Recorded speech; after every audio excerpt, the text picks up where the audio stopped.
What is up mga kabuhok? My name is Balbon and welcome back sa ating unboxing series. Ayan, meron tayo ngayong helmet for today. Isang A-Star helmet at ito yung SR10 na plain carbon. Ayan. So, pagbukas po natin ng SR10, makita natin yung logo, yung kanyang signage na at yung aking hindi makatayo yung aking phone nalalaglag. Sandali. Yan. Nalalaglag talaga. So yan, meron siyang kasamang anti-fog at saka tear off. Ito yun, ayan, anti-fog at saka tear off. Meron lang konting pagkakaiba itong plain helmet kumpara sa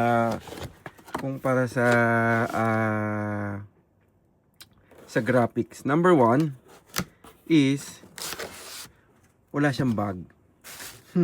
Walang bag yung plain helmet, pero meron pa rin siyang kasamang smokelets. Yan lang ang laman ng plain.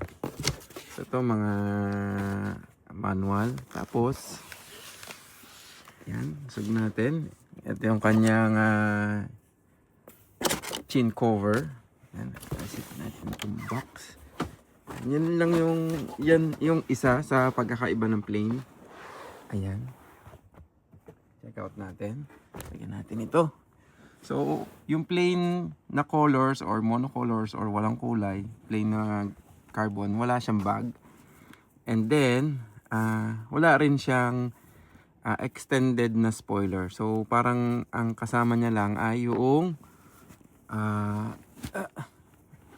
isa pa, ang hirap itanggalin. Napakasikip nitong plain na lalagyanan. Ayan. So, ito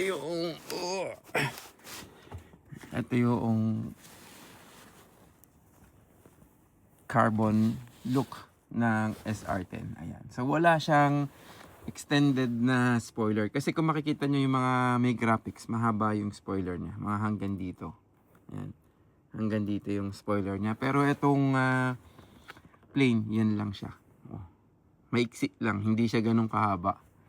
Yan. Sakto lang naman. Yan. Sakto. So, ito yung plain na SR10. Ayan. Asian Fit po. Asia Fit. Size, ano ba to? Baka mali na naman siguro tayo ng sizing nito. So, ayan, napakalinis tingnan kasi carbon shell siya. Ayan, yung SR10 na plain lang. So, marami naman tong mga kulay. Aeros, Elements. Meron pa isa, the helmet. Ano ba yun? Team helmet pa? Parang gano'n. Hindi ko kabisado. So, yan. Ito po yung plain ng A-Star. So,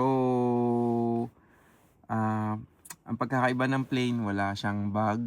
Wala rin siyang extended na spoiler. So, yun lang naman. Kung bibili kayo ng Alpine Star na SR10, be mindful na wala siyang ganong kasama sa box. Pwede kayong pero pwede naman kayong bumili. Ayan. Parang sa tingin ko medyo parang pricey naman siya kung helmet lang tapos wala pang spoiler, wala pang bag. Mas maganda pang bumili ng ng graphics kasi may mga kasamang pasunod na gano'n. So yan, napakaganda nito kasi simple sa mga ayaw ng mga masyadong loud color at gusto lang nila yung mga simplihan lang. So, ito po yung the best para sa inyo. Ayan, Iyan. Alpine Star SR10 na monocolor. So, yun po. Maraming salamat po sa inyo sa mga suporta at sa mga likes. Yan. Patuloy natin pagpapasaya sa community. And always ride safe po kayo. Peace out.